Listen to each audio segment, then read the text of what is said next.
এই হচ্ছে আমরা দুই বোন, একেবারে আপন একই মায়ের পেটে। তো আমরা দুইজন হচ্ছে একে অপরের সুখ দুঃখ আনন্দ উল্লাস শেয়ার করতে পারি। বোন থাকলে এটা একটা সুবিধা। হ্যালো এভরিওয়ান, আসসালামু আলাইকুম। কেমন আছেন সবাই? আলহামদুলিল্লাহ, আল্লাহর রসিম রহমতে এবং আপনাদের দোয়া ও ভালোবাসায় খুবই ভালো আছি। তো এই তো আজকের ব্লগটা হচ্ছে ঈদের তৃতীয় দিন। তো আমার বোন থাকে ঢাকা সাভারে আর আমরা তো থাকি ঢাকা মোহাম্মদপুরে। তো হচ্ছে দুই বোন একসঙ্গে ঈদ করেছে আমার বাসায়। আজকে ও চলে যাচ্ছে সাভারে, আর সাভারে আমাদের একটি দাওয়াতও রয়েছে। আমার এক ফ্রেন্ডের বাসা, আমার ফ্রেন্ড প্লাস হচ্ছে ওর বাবার ফ্রেন্ড, দুজন একই। তো হচ্ছে সেখানে যেহেতু যাব, আমার বোনও একবারে চলে যাচ্ছে ওইখানে আমাদের সাথে সারাদিন আমার ফ্রেন্ডের বাসায় বেড়াবে, বেড়াই তারপর ওর বাসায় চলে যাবে, আমরা চলে আসবো। তাই রওনা দিয়ে দিলাম।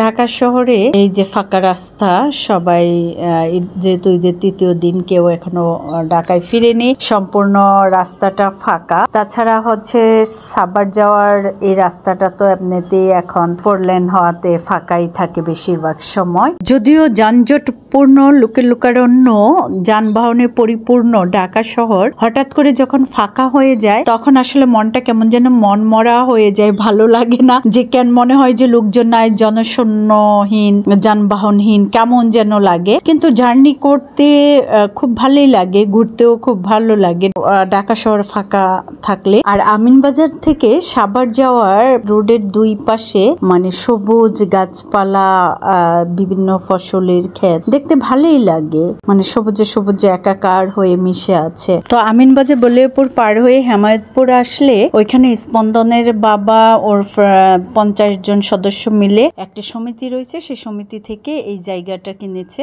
তাই ওর আব্বু গাড়িটা ঘুরাইয়ে আবার এখানে এসে আমাদেরকে দেখিয়ে নিল যে দেখো জায়গাটা কত সুন্দর। ওর বাবার খুবই পছন্দের একটা জায়গা। আসলে সত্যি তাই, জায়গাটা খুবই সুন্দর, গ্রামীণ পরিবেশ ঢাকার মধ্যেই। তো যে বাউন্ডারি হচ্ছে, তো জায়গাটা দেখে খুব ভালো লাগলো। আমরা এখানে কিছুক্ষণ থেকে পিক তুলে নিয়ে, যেহেতু প্রচন্ড রোদ, বেশি দেরি করলাম না, সঙ্গে সঙ্গে আবারও সাভারের উদ্দেশ্যে রওনা দিয়ে দিলাম। আর যেহেতু রাস্তা একদমই ফাঁকা, কাজে খুবই তাড়াতাড়ি অল্প সময়ের মধ্যেই আমরা পৌঁছে গেলাম ফিয়া বাবির বাসায়। তো ওখানে পৌঁছে ওর বাবা গাড়ি পার্ক করছে আর ঝর্ণা সবাইকে নিয়ে উপরে চলে গেল। তো গাড়ি পার্ক করে আমি, স্পন্দন এবং ওর বাবাও চলে আসলাম ভাবির বাসায়। এই প্রথমবার ভাবির বাসায় আসছি। 2 বছর আগে একটা পিকনিকে ভাবির সঙ্গে আমার মিট হয় এবং সেখান থেকে আমাদের বন্ধুত্ব গড়ে ওঠে। তো 2 বছর ধরে আমরা আবার একজনের বাসায় যাব আসবো এরকম করতে করতে আর সময় হয়ে উঠেনি। তো এইবার ফাইনাল সিদ্ধান্ত নিয়ে চলে আসছি। আর খুবই অমায়িক একজন মানুষ ভাবি এবং হামিদ ভাই, ভাবির হাজবেন্ড, ওনারা খুবই ভালো মানুষ। নর্থ বেঙ্গলে ওইভাবে ওই স্পন্দনের বাবার সাথে একটু বন্ধুত্ব। আর ওই যে বললাম স্পন্দনের বাবার একটা সমিতি রয়েছে, সেই সমিতি থেকেও ওদের বন্ধুত্ব। তো আমরা আস্তে আস্তে যেহেতু 3টের উপরে বেজে গিয়েছে, আর এছাড়া ভাবি হচ্ছে গুণবতী কন্যা, কাজে ভাবি সব রান্না করে ডাইনিং টেবিলে খাবারটা রেডি করে রেখে দিয়েছে। বিগ সাইজের রূপচাঁদা দু পেঁয়াজা, উফ বলা বাহুল্য কি যে টেস্ট হয়েছে। আর রুস্টের কথা নাইবা বললাম, এতটা ইয়াম্মি হয়েছে। আর এখানে হচ্ছে বেগুন ফ্রাই, গরুর মাংস কষা, আর শসা লেবু তো রয়েছেই, সঙ্গে ছিল সাদা ভাত প্লাস হচ্ছে পোলাও এবং ড্রিঙ্কস। প্রত্যেকটা খাবার ছিল খুবই মজার। আর তার থেকেও সবচেয়ে মজার যেটা, অনেক আন্তরিকতা ভালোবাসা জড়িয়ে ছিল এর খাবারগুলির মধ্যে। খুবই ভাল লেগেছে ওনাদের আপ্যায়নে, আমরা তো খুবই খুশি। আর আমি যে প্রথমবার এই বাসায় আসছি আমার মনেই হচ্ছে না। এই যে এখানে স্মিতা এবং সুফিয়া বাবির বড় মেয়ে রিকমা ওরা খাচ্ছে, আর রিহাম কিন্তু খেয়ে চলে আসছে অলরেডি। ওর খেতে বেশি সময় লাগে না, খুব ঝটপট খেয়ে নিয়েছে।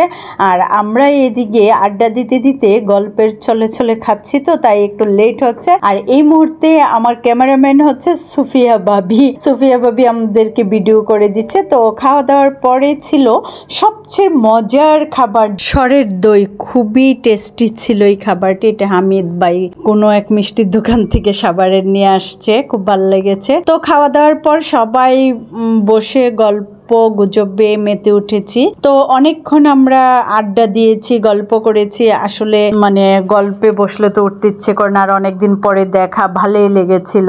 ওই যে বললাম না, ওনারা অসম্ভব ভালো মানুষ, খুবই ভালো মানুষ। তো অনেকক্ষণ গল্প করলাম। এদিকে হচ্ছে ঝর্ণারও সময় হয়ে আসছে। ঝর্ণার হাজবেন্ড আবার বাসায় চলে আসছে, ও রোজা রাখছে, তাই ঝর্ণা সবার কাছ থেকে বিদায় নিচ্ছে। এই যে বাবির ড্রয়িং রুমে একটি ঝাড়বাতি এবং একটি দোলনা রয়েছে, আর সেই দোলনায় ওরা বসছে। আমরা একটু ভিডিও করে নিলাম, আর এই ভিডিওটা সুফিয়া বাবি করে দিয়েছে। বাবির ড্রয়িং রুমে সবচেয়ে সুন্দর হচ্ছে এই দোলনাটি আর ঝাড়বাতিটি, খুবই ভাল লেগেছে। বাবির সম্পূর্ণ ফ্ল্যাটটা অনেক সুন্দর করে সাজানো গোছানো। তো আমি আপনাদেরকে কিছুক্ষণ পরেই শেয়ার করছি। আগে ঝর্ণাকে বিদায় করে নিই, তারপর বাবির পুরো বাসা ভিডিওটা আমি আপনাদেরকে শেয়ার করছি। রিহামের তো মন খারাপ, যেতে চাচ্ছে না, তাই একটু কান্না কান্না ভাব, অনেক জোর করেই দিচ্ছি। কি আর করা, বাচ্চা মানুষ, আর আমার কাছে আসলে যেতে চায় না। ও আবার আমার খুব ভক্ত। তো এই তো ওদেরকে বিদায় করে চলে আসলাম বাবির বাসায়। তো চলেন এক নজরে শর্টকাটে দেখে নেই বাবির সম্পূর্ণ ফ্ল্যাটটি কিভাবে সাজিয়েছে। তো বাবির ড্রয়িং রুম থেকেই শুরু করলাম। ড্রয়িং রুমে খুবই সুন্দর একটি ঝাড়বাতি রয়েছে, আর ফ্লোরের টাইলস, ডিজাইনেবল টাইলস প্লাস হচ্ছে দেয়ালের টাইলস কালার এবং মানে ডিজাইন এত সুন্দর করে ফুটে উঠেছে, খুবই রুচিশীল। হামিদ বাবি এবং হামিদ ভাইয়া এত রুচিশীল তারা। আর ড্রয়িং রুমের সবচেয়ে সৌন্দর্য বর্ধন করে রয়েছে এই দোলনা প্লাস হচ্ছে ঝাড়বাতি। ঝাড়বাতিটিও খুবই সুন্দর, মনোমুগ্ধকর, মানে সবারই দৃষ্টি আকর্ষণ করে এই দোলনার মধ্যে। এই যে ভাবির ছোট মেয়ে সুপ্রভা, ভাবির 3 মেয়ে। সুপ্রভা হচ্ছে সবার ছোট। ভাবির এই কর্নারে একটি কর্নারে রয়েছে যেখানে শোপিস খুব সুন্দর ভাবে সাজিয়ে রেখেছে, আর এই পোষণটাই আরো সুন্দর একটি শোপিস ঘড়ি সাজানো রয়েছে, যা ড্রয়িং রুমের সৌন্দর্য বর্ধন করে রয়েছে। আর ঘড়ি আর দোলনার মাঝামাঝিতে আরো একটি শোকেস রয়েছে, ওইখানেও শোপিস সাজিয়ে রেখেছে এবং উপরের পোষণে কোরআন শরীফ রেখেছে। আর এই দোলনার কথা আর কি বলবো, আগেই বলেছি। বাবির বাসায় আগত সকল অতিথির আকর্ষণ এই দোলনাটি। এই হচ্ছে বাবির বড় মেয়ে হুমা। ড্রয়িং রুমের সঙ্গে এখানে ছোট একটি রুম রয়েছে, এটা হচ্ছে গেস্ট রুম। তো লাইট না থাকে আমি ভিতর ভিডিও করে দেখালাম না। তারপর ড্রয়িং রুম থেকে পাশটা হচ্ছে ডাইনিং। তো ডাইনিং এর এই দেয়ালে একটি কমন ওয়াশরুম রয়েছে এবং এইখানে যাবতীয় পানির filter, auto filter, washing machine, dining এর বেসিন। ডাইনিং টেবিলের পাশে একটি পিলার রয়েছে, পিলারটিকে ডেকোরেট টাইলস দিয়ে কভার করে দিয়েছে। পিলারটি দেখতে অপূর্ব লাগছে, সো বিউটিফুল, মানে আর কি বলবো, মানে এত সুন্দর। এবং ডাইনিং এর সবগুলি দেয়ালে ডেকোরেট টাইলস লাগিয়েছে, যার ফলে খুব সুন্দর করে ডাইনিং রুমের সৌন্দর্য ফুটে উঠেছে, খুবই সুন্দর করে। আর ডাইনিং থেকে প্রত্যেকটা বেডরুমের ডোর রয়েছে। ডাইনিং টেবিলের এক পাশে ডিনার ওয়াগন রয়েছে। এটা হচ্ছে এই যে স্পন্দনা আব্বু খেয়ে রেস্ট নিচ্ছে। এই রুমটি হচ্ছে ভাবির ছোট মেয়ে সুপ্রভার রুম।